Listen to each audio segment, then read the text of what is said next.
예. 임마누엘.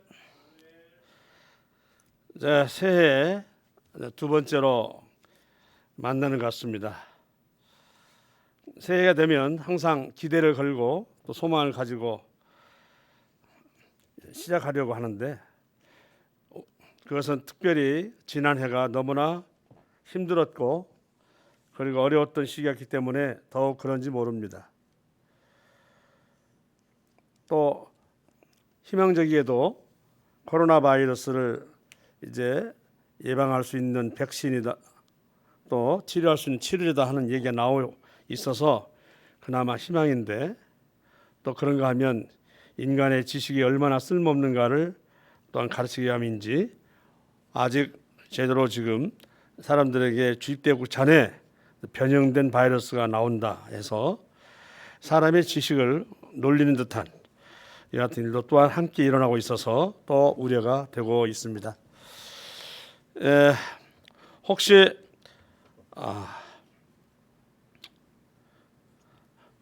올 새해 이제 이와 같은 소망을 가지고 출발하고 하는 우리 성도님들께서는 기도하지 않으면 안 되는, 기도와 말씀을 통해서 이와 같은 소망과 희망을 열어가야 되는 그런 속에서 살고 있습니다. 자, 그럼 오늘 말씀 시작하기 전에 기도 먼저 하겠습니다. 은혜와 사랑이 풍성하신 아버지 하나님, 감사를 드립니다. 오늘 이 시간 하나님과의 소통을 통해서 우리에게 필요한 말씀을 전하여 주옵시고, 이 어려운 때 하나님 말씀을 통해서 위로받기를 원하옵고 또 새해 앞일을 열기를 원하오니 하나님께서 그 지혜를 주시고 능력을 주셔서 보게 하시고 그리고 그것을 전할 수 있도록 도와주시기를 원합니다. 아버지 하나님, 오늘 이 시간 다루고자 하는 것은 오늘날 참 많이 흔들리고 있는 가정입니다.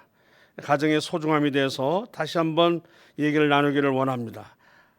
아무리 많이 이와 같은 얘기를 한다 할지라도 부족함이 없는 것이 오늘 가정인 것을 볼 때, 아버지 하나님, 이 가정을 통해서 기독교 성도들이 늘 화목과 하여스 가운데, 그래서 기독교회 전체가 하나가 되어서 사랑으로 그리고 전진하여 나가는, 성장하는 이 같은 교회가 될 수 있도록 도와주시기를 원하옵나이다. 오늘 이 시간 하나님 끝에 가오니 성령님의 입술을 주장하여 주시고 합당한 말씀, 하나님 뜻이 반영되는 말씀이 나오도록 인도하여 주시옵소서. 이 모두를 우리 주 예수님으로 감사하며 기도 올립나이다. 아멘. 자, 우리 성도님들, 제가 예화를 드렸는데 노블레스 오블리지라는 말씀이 있죠. 말씀이라보다는 그런 말이 있습니다. 노블레스 오블리지 하면은 가진 자 또는 그와 뒤치에 있는 자들이 이제 자신의 것을 가지고 사회에 환원한다는 마음으로 봉사하고 또 헌신하는 이와 같은 것을 통해서 우리가 노블레스 오블리지라고 합니다. 이 유래에 대해서는 여러 가지 얘기가 나오지만 그래서 한 유래에 대해서만 얘기해 보겠습니다. 로마가 공화정 시대 때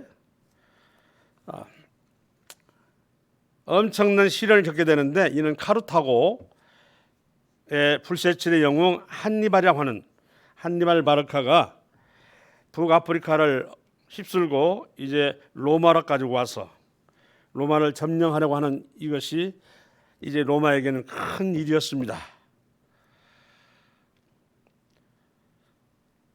당시 로마는 아주 그렇게 안정세로 세워 있는 나라가 아니었고, 그리고 아주 그렇게 큰 세력을 가진 나라가 아니었지만 한니발은 일찍이 그 싹을 보고 로마를 없애려고 쳐들어왔습니다. 2만의 군대와 6천 명의 기병을 데리고, 그리고 아무도 예측할 수 없는 그 알프산을 넘어서 넘어왔습니다. 이제 로마를 치기 시작하는데 몇 번의 싸움에서 완벽하게 점령할 줄 알았던 그 전쟁이 무려 19년이나 계속되었습니다. 한니발 장군이 그 로마에 쳐들어왔을 때 로마의 그 정치 형태는 뭐냐면 귀족을 중심으로 한 언론과 그리고 그들에 의해서 뽑혀진 독재관, 이제 왕이라는 단어가 되겠죠. 이렇게 해서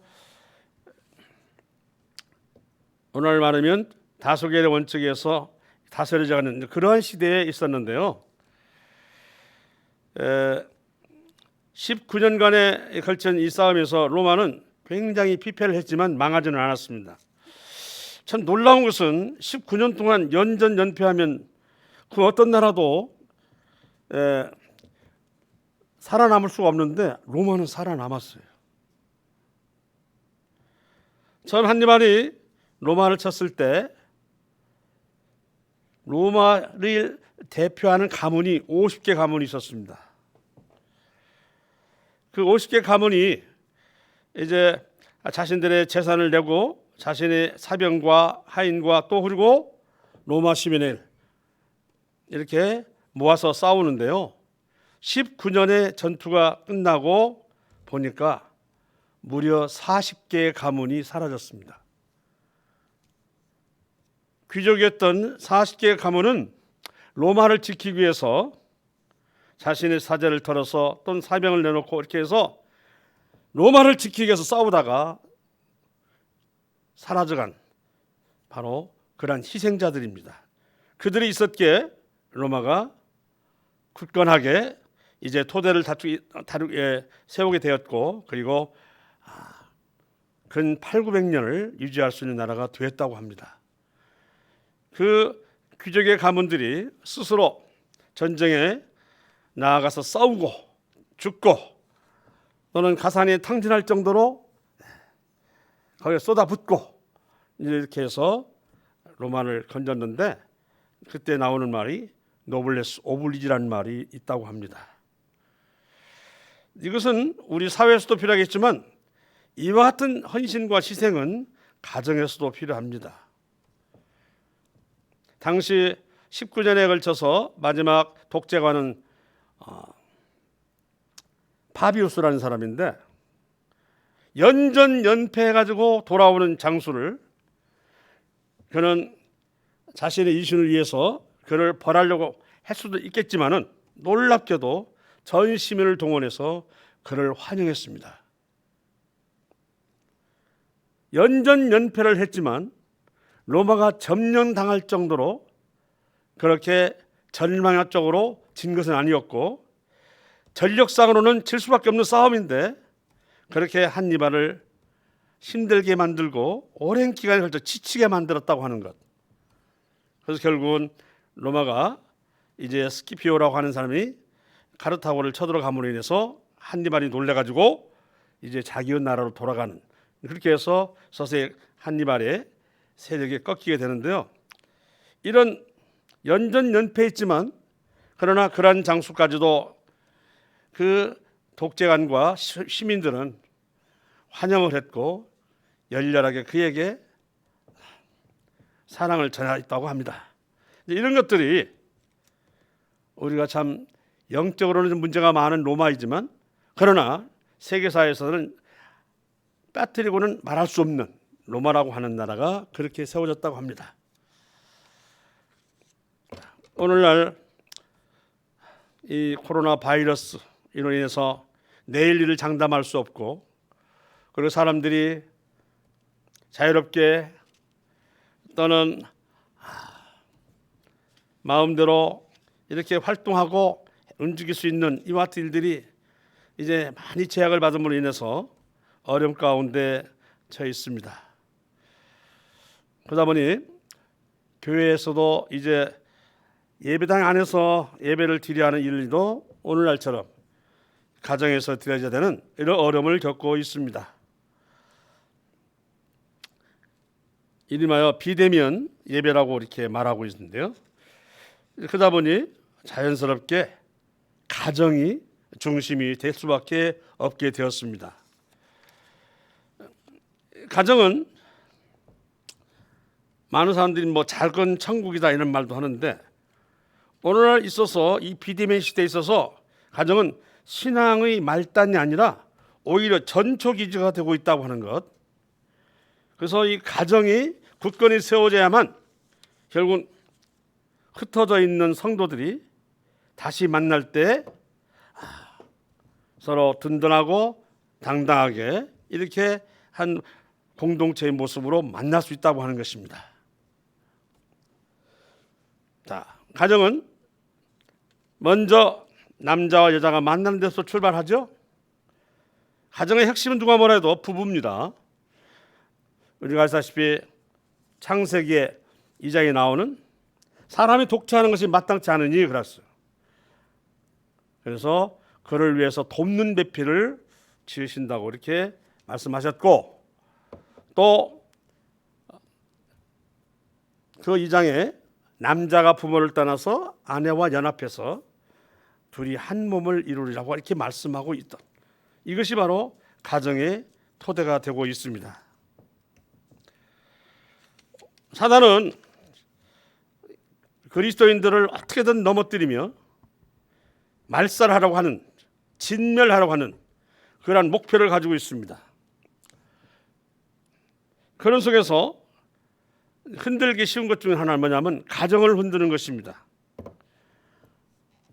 가정들이 신앙 안에서 서 있지 않거나 무너지거나 침체되면 자연히 공동체인 교회도 무너질 수밖에 없는 것입니다. 오늘날 인간의 삶이 풍요롭다, 그리고 자유롭다, 그리고 누린다, 향유한다 하는 이와 같은 속에는 놀랍게도 약화되는 것이 있는데 바로 윤리와 관습과 도덕과 전통입니다. 그중에 우리 가정을 들면 그러지 않아도 3대가 살고 하던 이런 시대에서 이제는 핵가족 시대라고 하는데, 이런 핵가족 시대조차도 사탄이 개입해서 이제 가정들을 넘어지게 하고 해체하는 이런 일들이 부지기수로 일어나고 있는데, 우리 성도들 가운데서도 이렇게 사탄에 의해서 흔들리고 있는 가정들이 있다고 하는 것입니다. 믿기 때문에, 그래서 믿노라 하면서 이렇게 우리가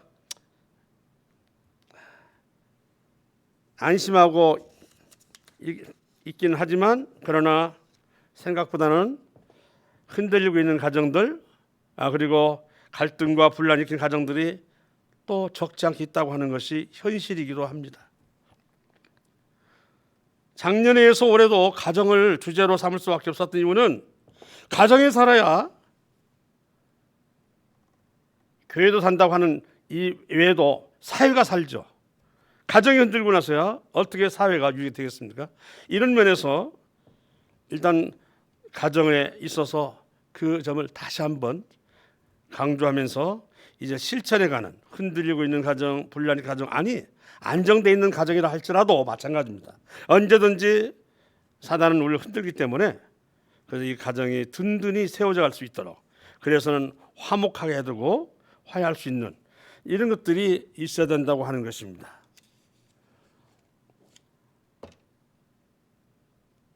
사도행전 10장 2절에 이제 우리 고넬료 백부장을 잘 알고 있습니다. 그가 경건하여 온 집안과 더불어, 자, 사도행전 10장 2절에 보면 고넬료의 말씀이 나오는데, 그가 경건하여 온 집안과 더불어 하나님을 경외하며 하나님께 항상 기도하더니라는 말이 나옵니다. 온 집안과 더불어 하나님을 경외하며, 그걸 보면 고넬료 가정은 얼마나 든든히 세워진 가정이며 경건한 가정이며, 그리고 하나님이 사랑할 것인가, 아직 구원받기 전에 있었던 일이긴 하지만 이렇게 칭찬을 받고 있습니다. 항상 기도하더니. 오늘 이 시간의 주제는 바로 이것입니다. 온 집안과 더불어 하나님을 경외하며, 그리고 하나님께 항상 기도한다는 것, 이것이 오늘 말씀의 중심이기도 합니다.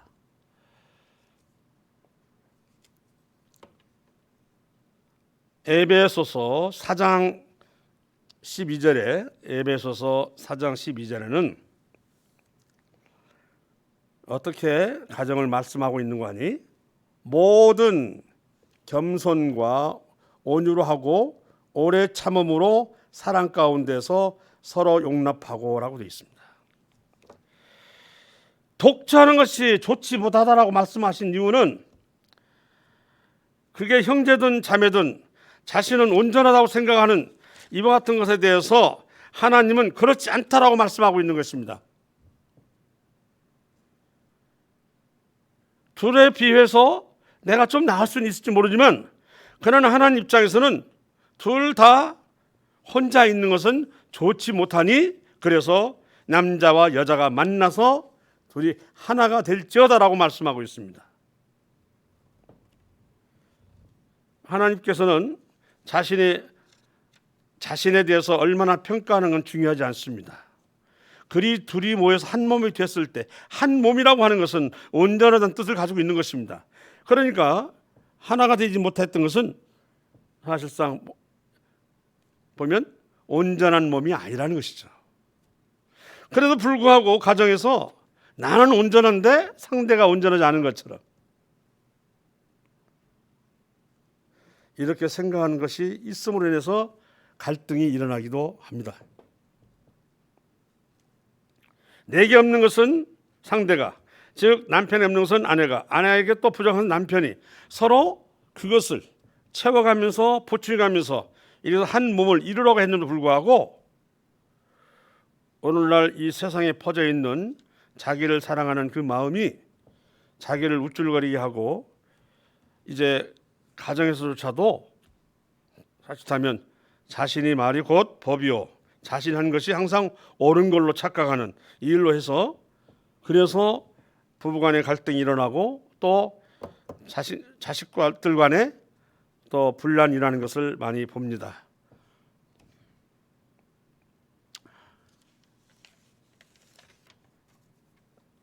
우리 사람은 분명한 것은 깨닫지 못하면 멸망하는 짐승과 다름이 없다고 말씀하신 분은 하나님이십니다. 그 하나님께서 가정의 소중함을 말씀하기 위해서 죄가 들어오기 이전에 남자 여자 하나가 되어서 가정을 이루라고 되어 있었습니다. 그럼에도 그러한 가정을 오늘날의 이방인들의 그 결혼식을 보게 되면 사랑하면 결혼하고 사랑이 없으면 언제든지 헤어질 것처럼 말하는 아주 심히 비성경적인 이런 태도를 가지고 있습니다. 그리고 사단이 바로 그것을 노리고 있는 것입니다. 우리 믿는 성도를 할지라도 우리가 가지고 있는 성정이 믿지 않는 자와 똑같이 가지고 있습니다. 그 뛰어난 엘리야 같은 선지자도 성정이 우리와 같다고 그랬어요. 그분은 기도해서 3년여 동안 비가 오지 않게 했고 기도하면 또 비가 오게 하는 놀라운 능력을 하나님께 받았지만 참 그분이 당시 아합왕의 부인이었던 이세벨이 자기가 관리하던 아세라 또는 바알 이런 그 제사장을 죽였다는 말 듣고 내가 저를 꼭 잡아서 죽이리라 하는 얘기를 함으로 그때부터 엘리야는 지금까지 어떤 능력으로 살아왔는가 하는 데서는 다 잊어버리고 이세벨이 자기를 죽이려고 쫓아온다기 때문에 그때부터 이제 도망하기 바쁩니다. 자, 그래서 말하기를 그가 이 형편을 보고 일어나 자기의 생명을 위해 도망하여 이렇게까지 전락합니다. 대선지자랄지라도 하나님을 잠시 놓치고 자기 생각에 빠져 있고 주변에 혹하게 되면 그 같은 가졌던 능력도 지혜도 아무런 쓸모가 없다고 하는 것입니다. 그는 무려 40여일간을 도망을 합니다. 하나님 계신 그 호렙산까지 도망을 하는데 얼마나 지치고 힘들었는지 쓰러질 때 천사가 와서 먹여주고 마시게 하고 이런 과정에서 또 실로 하나님 계신 곳에 와서 하나님 뒷모습도 봤지만 놀랍게 바위가 쪼개지고 바람이 세차게 일어나는 이런 것을 봤지만 그 신앙이 회복되지 않는 모습을 봤습니다. 우리 가정도 마찬가지입니다. 둘이 한 몸이 되었지만 그 둘이 한 몸을 계속 유지하기 위해서는 우리가 두 개를 서로 붙이려면 악교를 통해서 붙이듯이 하나님이 계시합니다. 하나님을 통해서 이 두 몸이 떨어지지 않고 든든하게 세워지고 그리고 화목과 화해를 누리면서 살 수 있게 되는데 그 하나님을 즉 하나님의 악교를 이루면 두 개의 물건이 떨어지듯이 가정도 문제가 되는 것입니다. 올해 다시 가정이라고 하는 것을 둔 것은 이런 일 때문입니다. 적어도 우리 믿는 그리스도인에게는 가정에는 이처럼 어려운 가정이 없을 거라고 생각했지만 아닙니다. 세상에서 일어나고 있는 가정의 갈등과 불만과 분란이 여전히 믿는 그리스도인 사이에서도 있다고 하는 것을 저는 말씀드립니다. 참 우리가 어떠한 존재인가를 사실 우리가 그것을 알아야 되는데 앞서도 얘기했지만 자기를 사랑하는 마음들이 강하다 보니까 자기의 생각이 옳고 자기의 판단이 옳은 분별이고 이렇게 심히 이기적이 되기 쉽습니다. 가정에서는 바로 그렇게 나타난 즉 주장하는 데서부터 문제가 생깁니다. 집안에 크고 작은 일 있어서는 서로 상의하고 그리고 서로 신중하게 심사숙고하고 이렇게 해서 일을 결정해야 되는데 그렇게 하기보다는 내 생각을 따르라. 당신 생각을 항상 해봤지만 늘 실패했더라. 라고 하는 그래서 상대의 말을 수용하려거나 용납하려고 하는 것이 많이 떨어지는 데서 이제 불만들이 나오는 것을 보게 됩니다. 저는 그것도 하나 여쭤보면 우상 때문이 아닌가. 앞서도 돈을 사랑하는 것은 일만하게 뿌리라고 그러는데 그것을 탐하면 미혹을 받아서 믿음에서 떠나서 많은 근심이 자기를 찔렀다고 말씀하고 있습니다. 돈을 사랑한다라고 하는 이 얘기를 다른 말로 얼마든지 할 수 있습니다. 자기 권위를 사랑하고 자기 또 직장을 사랑하고 자기 동호회를 사랑하고 자기 취미를 사랑하고 이런 것에 너무 몰두하다 보면 그것은 탐하는 것이 되고 그건 미혹이 돼서 집안에 근심을 가져온다고 하는 것입니다. 재정만 돈만이 그것이 아닙니다. 돈을 사랑하면 바로 우상을 섬기는 것은 그 말입니다. 우리가 어떤 존재인가를 확실히 알아야 되는데요. 제가 우리 다리아나 우리 안사람한테 받을 지적을 받는데 아이고 국어 선생님에서 단어를 그렇게 써요 하는 말 많이 들어요. 애들과 하도 장난처럼 이렇게 수업을 하면서 애들 즐거워한다고 하다 보니까 그게 많이 튀어나와서 어려움이 됩니다. 우리 잘 알고 있는 한 예화를 들까요? 자, 빵집에서 부자지간에 빵을 먹었어요. 그런데 아버지가 난 어르니까 하고 3개를 먹고 아들에게는 2개를 줬어요. 다 알고 있는 얘기지만 하겠습니다. 그런데 아버지가 뭐라고 하냐면 너 배부르니? 이렇게 물었습니다.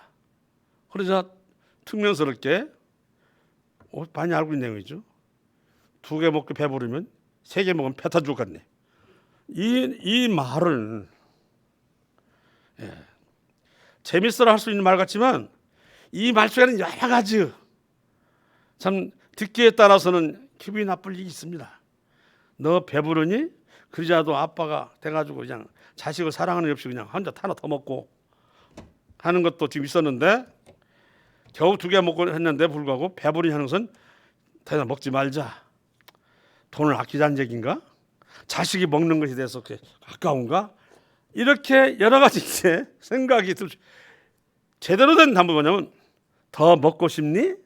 뭐 하는 것이 답일 텐데 그러면 또 사줘야 된다는 이런 또 그 자린고비 같은 생각 때문인지 모르겠지만 그런 유순하지 않은 대답 때문에 이제 부자지간이 이제 서로 또 다투게 되는 이와 같은 상황이 있는데 놀랍게도 이런 말투가 서로 사이가 좋지 않으면 부부지간에 나온다니까요. 따스럽고 유순하고 부드러운 언사들이 오가야 되는데 그렇지 못한 걸 봐요. 저와 우리 이 교회를 돌아보는 장로들 입장은 저 이렇게 성도들을 볼 때 낯을 봅니다. 낯을 보면서 성도의 오늘 어떠할까라고 하는 것인데 화목한 가정과 그렇지 못한 가정은 뭐 숨길 수 없는 것이 표정입니다. 그래서 저 자매님이 집에 또 무슨 일이 있지? 또 저 형제님은 어떻게 아침에 무슨 일이 있는 거야? 이런 것들이 눈에 보인답니다. 화목하지 않은 가정과 갈등이 있는 가정은 그 부부의 얼굴에 나타나 있어요. 그런 얼굴을 보는 것, 어둡고 수심에 있는 얼굴을 보는 건 제 입장에서는 참 마음이 아픕니다. 안타깝고 무슨 일이 있지? 한번 알아봐야 되겠네.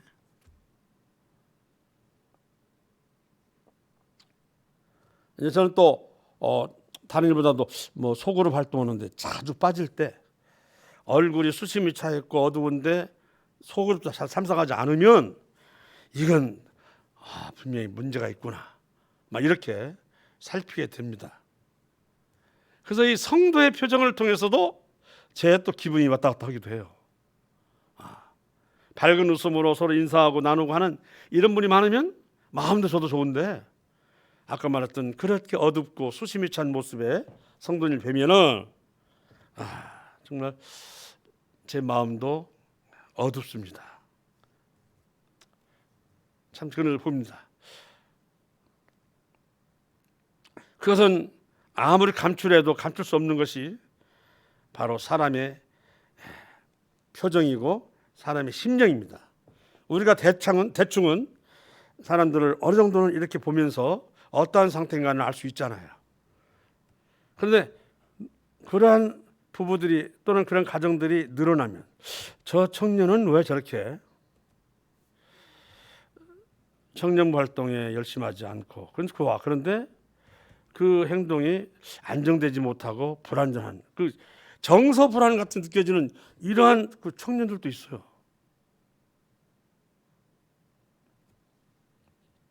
오늘은 아플지도 모르지만 제 눈에 보였기 때문에 그것을 왜 제가 아프기 때문에요. 그런 사람들이 있어요. 근데 그런 경우는 벌써 부부간에도 수심이 차 있고 이런 교회의 여러 가지 필요한 부분에 활동이나 봉사나 이런 것에 보면 거의 다 손을 놓고 있는 이런 모습들을 보고 그렇습니다. 올해는 코로나 바이러스도 해결이 되는 한 해가 됐으면 좋겠지만 가정도 하나님을 통해서 회복이 되고 생기가 돋고 활기차고 화목하고 이러기를 바랍니다. 우리가 이사야서 59장을 보게 되면 하나님께서는 손이 짧아서 돕지 아니함도 아니고 귀가 드나니 듣지 못함도 아니라고 그랬어요. 하나님 우리 사이에 죄가 있어서 죄로 말미암아 나눠져 있고 가려져 있다고 말씀하고 있습니다.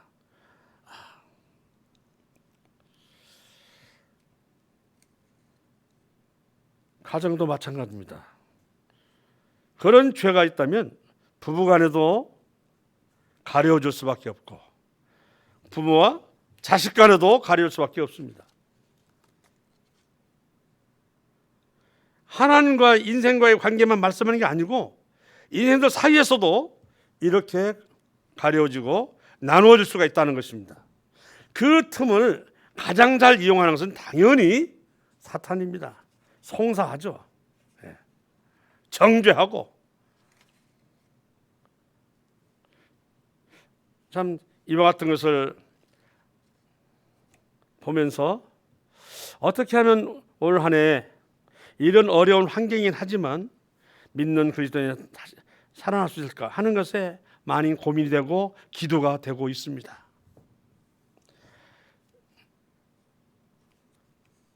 우리는 사사기를 보게 되면 왜 그렇게 신앙을 잃을 때마다 이방인 족속들이 쳐들어와서 그렇게 이스라엘 사람들을 괴롭혔는지, 블레셋만 괴롭혔다 말도 않겠는데 막 메소포타미아, 구산 리사다임도 쳐오고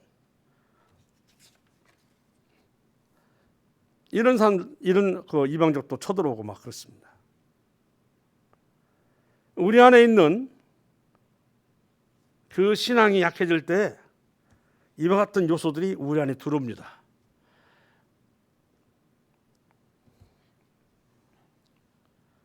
애굽에서 해방돼 가지고 광야에 왔고 광야에서 참 40년 동안 헤매다가 가나안 땅에 들어왔는데 오늘 우리가 살고 있는 이 모습은 가나안 땅에 사는 우리의 모습입니다. 신앙을 가지고 있지만 어찌 보면 매사 일을 정할 때 있어서 보면 자기 소견대로 하는 때가 많아요. 그러면 믿는 사람을 할지라도 블레셋 쪽이 쳐들어오고 미디안 쪽이 쳐들어오고 가나안 쪽이 쳐들어오듯이 그 가정에 이와 같은 들이 들어와서 어렵게 만드는 것입니다. 우선 우리가 어떠한 자인가를 한번, 그리고 이런 것을 하나님 어떻게 우리를 대접했는가에서 먼저 알아보고 나서 얘기를 나누겠습니다. 고린도전서 15장. 고린도전서 15장입니다. 42절에서 49절까지 봉독하겠습니다. 고린도전서 15장 42절에서 49절, 다루지 않는 부분을 빼어가면서 읽겠습니다. 42절입니다. 죽은 자의 부활도 그와 같으니 썩을 것으로 심고 썩지 아니할 것으로 다시 살아나며, 욕된 것으로 심고 영광스러운 것 다시 살아나며, 약한 것으로 심고 강한 것으로 다시 살아나며, 육의 몸으로 심고 신령한 몸으로 다시 살아나나니 육의 몸이 있은즉 또 영의 몸도 있느니라. 47절. 첫사람은 땅에서 났으니 흙에 속한 자이거니와 둘째 사람은 하늘에서 나셨느니라. 무릇 흙에 속한 자들은 저 흙에 속한 자와 같고 무릇 하늘에 속한 자들은 저 하늘에 속한 이와 같으니 우리가 흙에 속한 자의 형상을 입은 같이 또한 하늘에 속한 이의 형상을 입으리라. 이건 우리가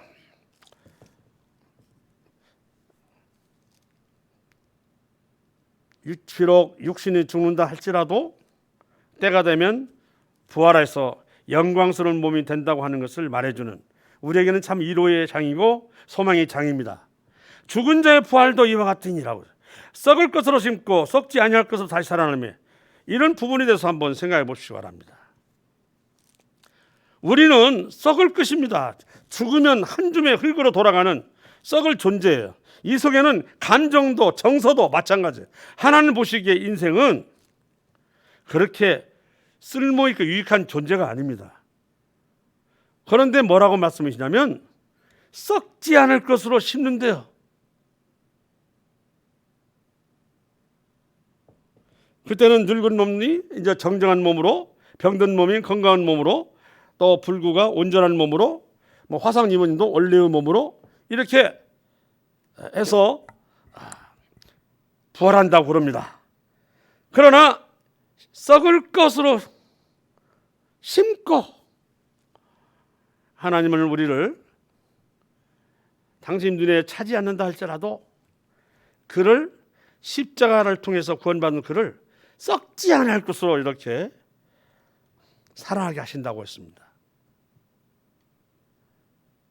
남편은 썩는 존재고 아내는 썩지 않을 존재고, 또는 남편은 썩지 않은 존재고 아내는 썩을 존재고, 이것이 아닙니다. 어느 누구도 썩을 것으로 심고에 여기서 벗어나는 사람은 아무도 없습니다. 하나님은 그럼에도 불구하고 예수님을 통해서 십자가의 보혈을 믿고 구원을 받은 그 사람을 이렇게 육신이 떠나면 썩지 아니할 것으로 부활의 몸으로 이렇게 다시 재생한다고 하는 얘기를 말씀하고 있는 것입니다. 가정에서 마찬가지예요. 서로가 이런 존재예요. 썩을 존재라고. 하나님이 이렇게 용납해서 썩지 않을 것으로 영광된 몸을 입도록 만드신다는 것처럼 가정에서도 마찬가지입니다. 부부간에 이러한 마음을 갖고 서로를 바라봐야만 이게 그리스도인 것입니다. 우리가 하나님 눈으로 바라본다는 말이 무엇입니까? 바로 이것입니다. 우리는 다 부족하고 불완전하고 미숙하지만 하나님께서는 썩지 아니할 것으로 사랑하신다고 그랬습니다.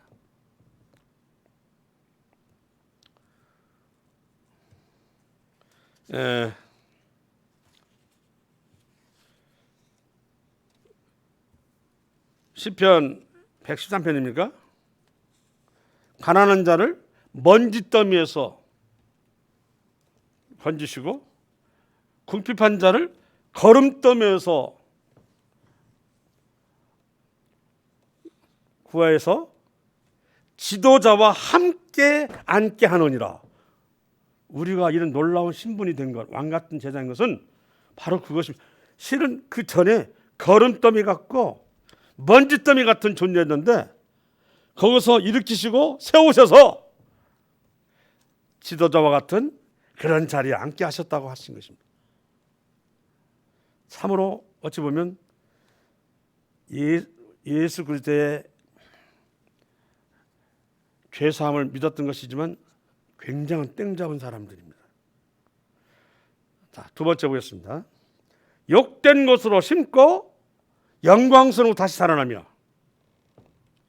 욕이라는 말 많죠. 유욕, 정욕, 음욕, 탐욕, 욕심 덩어리가 바로 인생입니다.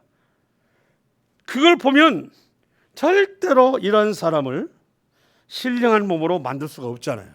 그런데도 불구하고 하나님께서는 그러한 인생을 구원받았다는 이유 때문에 신령한 몸으로 만드신다고 하는 것입니다. 성결하고 정결하고 죄가 없는 몸으로 만들. 자, 하나님이 이렇게 보시는 성도인데 우리 가정에서 남편이 아내를, 아내가 남편을, 또 부모가 자식을, 자식이 부모를 이렇게 보지 않는다면 이건 불행입니다. 어느 쪽도 기울거나 어느 쪽도 온전히 아니에요. 다 부족해서 한 몸이 되겠고 그리고 자녀가 나왔고 이렇게 했는데 불구하고 하나님은 그렇게 육으로 심었지만 신령한 몸으로 살아나게 하셨다. 이런 하나님의 놀라운 사랑 앞에 왜 가정에서는 안 됩니까?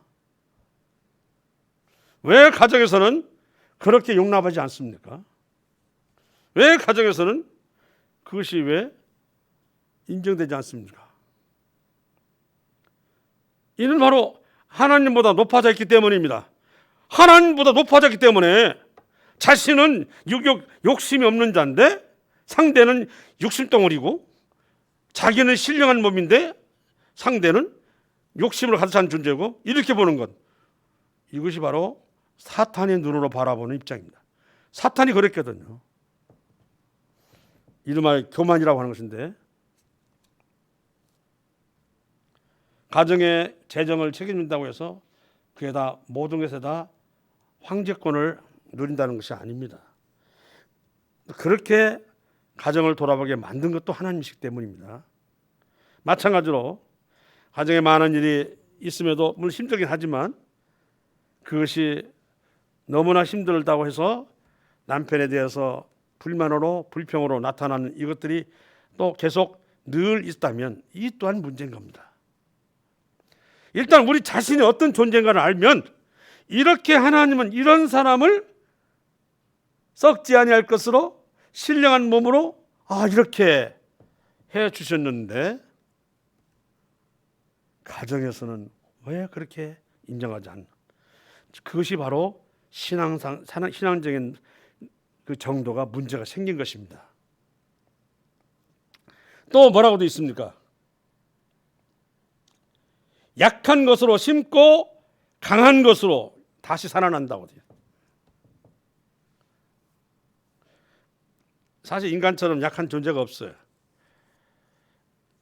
우리가 그 야생 동물과 비교해도요, 토끼보다 빠르진 않아요. 그리고 큰 게 안 들어요. 오소리 같은 이빨도 없어요.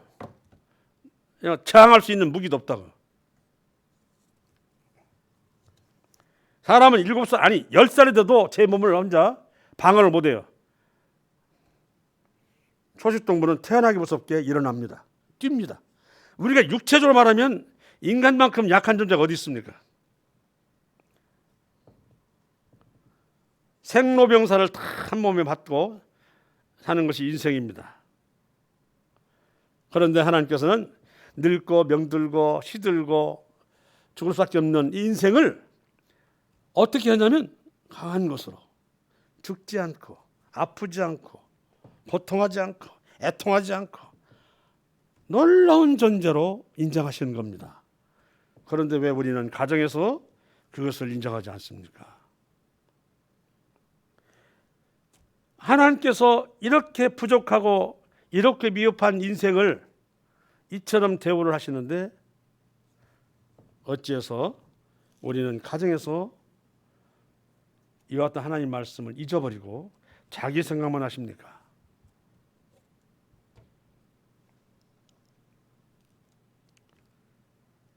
우리의 이 장소가 있으면 예배당 현관 밖에서는 저를 볼 수가 없습니다.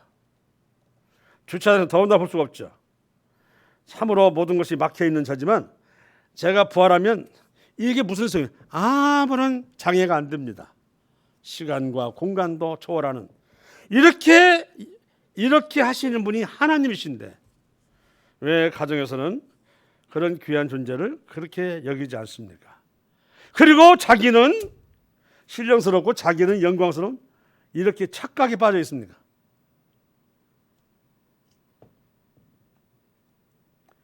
아무리 대선자일지라도 하나님을 놓치고 주변에서 오는 그런 강한 압박과 또 강한 핍박이 오면 그 핍박에 젖어가지고 450명 재산과 싸워서 이겼던 엘리야가 도리어 도망다니라 정신없는 사람이 되는데 가정도 마찬가지입니다. 사단은 언제든지 그렇게 위협을 하는데 우리가 이길 수 있는 방법은 신앙입니다. 제발 예배당에 딱 들어섰을 때 부부가 밝은 모습으로 보이고 자녀들이 활기차게 이렇게 해서 움직이면 얼마나 좋은지 모릅니다. 과거에는 이랬다 할지라도 올해는 이런 가정들이 제발 회복되고 다시 생기를 찾고 그리고 활기찬 그런 가정들이 되기를 원합니다. 혹시라도 내 자신이 누리고 내 자신이 하고 싶어하는 것 이것 때문에 그래서 늘 잔소리하는 거 싫어서 그래서 갈등을 일으킵니까? 믿는 사람은 모든 것을 먹는 믿음을 가질지라도 채소밖에 먹지 못하는 이런 사람이 있어서 힘들어하면 제가 먹고 싶은 고기를 안 먹는다고 되어 있어. 이게 그리스도인인데 그걸 놓치셔 가지고 가정이 어려워.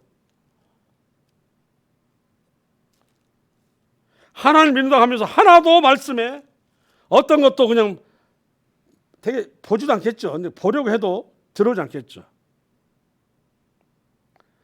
믿음이 있고 없고를 로마서에서 다루고 있지만 믿음이 강한 자라고 해서 없는 자를 없이 얘기해서는 안 되고요. 또 그렇다고 해서 또 믿음이 약한 자가 강한 자를 비판해서는 안 되고 되어 있는데 중요한 것은 내가 늘 할 수 있고 늘 가질 수 있는 하고 싶은 거 있다 할지라도 가정이 싫어하고 부부가 중에 한 사람이 싫어하면 안 넣는 거예요. 다른 사람들한테는 하면서도 왜 가정에서는 이 일이 안 되는가 모르겠어요. 이건 안 되죠.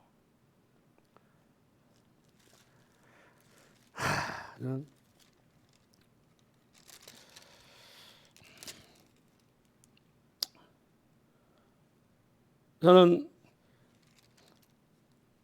오늘날에 나타나지는 이러한 세상에서 나타나는 징조가 우리 안에서도 이렇게 나타남으로 인해서 참 마음이 아픕니다.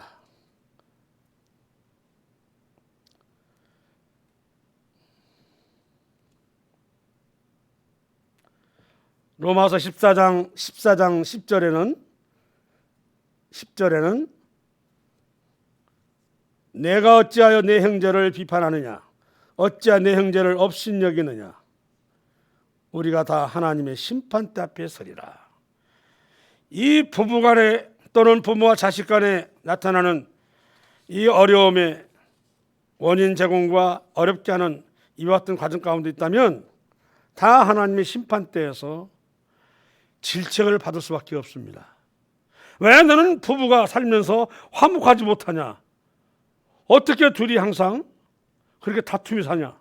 다 심판대에 가서 심판을 받는다고 말씀하고 있는 본문이었어요. 왜 그렇게 자식을 노엽게 해서 자식이 힘들게 하고 빚나게 만드느냐? 이것도 하나님 심판이요. 마찬가지 자식도 세상에 너무나 물들어가지고 하지 말라는 부모의 말을 이리 안 듣고 저리 안 들어서 부모의 속을 썩이는, 이것도 다 하나님의 심판대 앞에서라. 그 14장 1절에 믿음이 연약한 자를 너희가 봤대. 그 의견을 비판하지 말라. 어떤 사람은 모든 것을 먹을 만한 믿음이 있고 믿음이 연약한 자는 채소만 먹느니라. 먹는 자는 먹지 않은 자를 없이 여기지 말고 먹지 않은 자는 먹는 자를 비판하지 말라. 이는 하나님이 그를 받았습니다. 그래요. 믿음이 없고를 떠나서 서로 판단하지 말라는 거예요. 나는 더 있는데 너는 왜 그 모양이라 하지 말고 부족한 거에 대해서 기도하고 채워지려고 하는 생각을 가지고 살아라. 이거 아닙니까? 14장은. 나는 이만큼 믿음을 가졌는데 상대가 믿음이 없어요? 10절에는 네가 어찌하여 형제를 비판하느냐? 어찌하여 내 형제를 업신여기느냐? 우리가 다 하나님 심판대 앞에 서리라. 다 심판받는 대상이 되는 겁니다. 본인이 생각하는 옳고 그름입니까? 하나님이 생각하는 옳고 그름이 돼야 됩니다. 하나님이 생각하는 인정이 돼야 됩니다. 내 자신이 좀 뛰어나게 조금 지혜롭게 생각해서 집안의 매사의 문제를 혼자 정한다거나 또 고집스럽게 나간다거나 하지 마시고, 이런 문제도 양보할 때 양보해주고 때로는 참아주고 견뎌주고 하는 가운데서 가정이 올해는 살아나기를 원합니다. 우린 이미 고린도전서 15장에서 썩을 몸이며 육으로 심은 몸이고 약한 자이고, 이러한 사람을 썩지 않을 몸으로 영광스러운 몸으로 신령한 몸으로 강한 것으로 하나님 인정하는데 왜 가정에서는 안 되냐? 가정에서는 서로에 대해서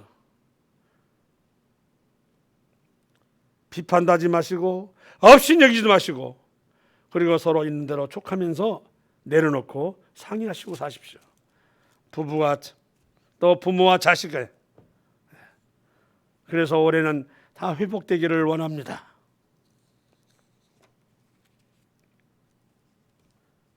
이스라엘 백성들이 광야에서 40년 동안 하나님의 불기둥과 구름기둥의 도움을 받고 살았는데, 그럼 그 광야에 그 진영에 있지 않은 사람들은 불기둥도 구름기둥도 아무런 혜택이 없는 거죠.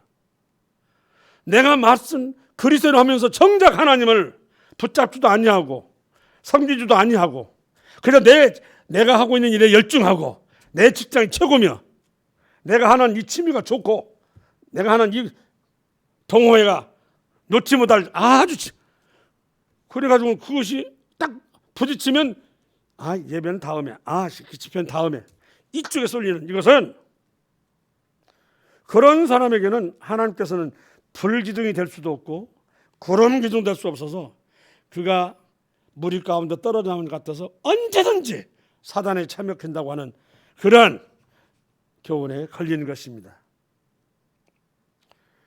하나님과 함께 있을 때 시편 105편의 39절, 105편 39절, 여호와께서 낮에는 구름을 펴사 덮개를 삼으시고 밤에는 불을 펴서 밝히셨으며 그 광야가 얼마나 춥습니까? 밤에는 또 낮에는 얼마나 뜨겁습니까? 그것을 하나님과 더불어 살 때 하나님께서 그렇게 뜨거울 때는 그룹을 펴서 덮개로 삼으시고 밤에 추울 때는 불을 덮여서 견딜만 해주고 우리는 가정이 어렵습니까? 이젠 제대로 하나님을 붙잡을 때고 신앙 안에 있어야 할 때고 기도와 말씀으로 살 때입니다. 그러면 반드시 가정은 회복이 됩니다. 그럼 반드시 가정은 생기를 찾습니다. 갈등과 분란은 해결이 됩니다. 시간 될지라도 보고 있다 보면 어느새 해결이 되고 있습니다. 왜? 하나님 말씀이니까요.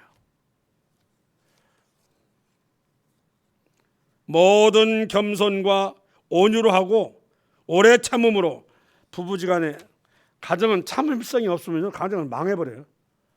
어떤 걸 했더라도 하고 참는 것이 이게 있음으로 해서 견디는 거예요. 그런데 이걸 그때그때 못 참고 내뱉으면 이건 가정의 분란이 됩니다. 그래서 오래 참음으로 사랑 가운데서 서로 용납하고 에베소서 4장 12절 말씀인데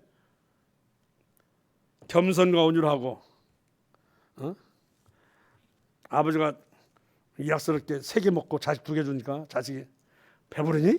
그러니까 2개 먹고 배부르면 3개면 배다 주겠네. 이런 식의 대답이 나오는 그런 갈등이 그런 집안이면 빨리 하나님 붙잡으십시오. 우리가 오가는 대화 가운데서도 이런 대화는 위험하기 짝이 없습니다. 더 먹고 싶니? 라는 항상 이게 바로 배려 있는 의미입니다. 내가 배부르니까 너도 배부르겠지. 이런 경우 많거든요. 내가 괜찮으니까 너도 괜찮겠지. 우리 인생은 참으로 착각 가운데 많이 살아요. 나는 더울지라도 그 상대는 그 마음이 추워서 힘들 때가 있습니다.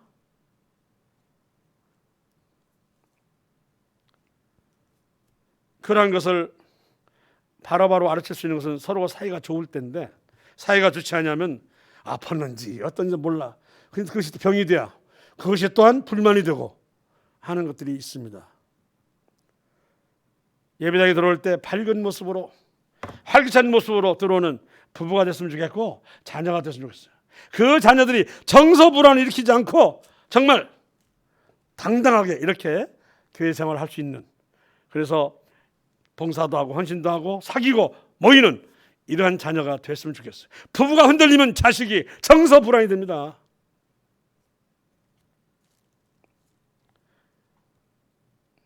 세상을 그렇다 할지라도 우리 교회 안에서는 이런 일이 있어서는 안 됩니다. 자기의 주장과 자기의 판단을 내려놓으십시오. 내 것만이 옳다고 생각해서 내려놓으시기 바랍니다. 나 아니면 집안이 안 된다고 생각하는 이런 분 이미 병들었습니다. 내가 아니면 집안이 안 된다고 생각하는 것은 이미 병들었다고요. 내가 집안을 이끄는 게 아니라 하나님이 이끄시기 때문입니다. 그건 하나님을 제껴두는 말씀인 것입니다. 아닙니다. 하나님은 혼자서는 온전한 몸이라고 말하지 않았습니다. 둘이 한 몸을 이뤄서, 말씀 그대로 하면 반쪽 몸입니다. 반쪽 몸이 가지고서 온전하다고 생각하고 판단하고 지혜롭게 말한다고 한다면 참 웃음거리예요.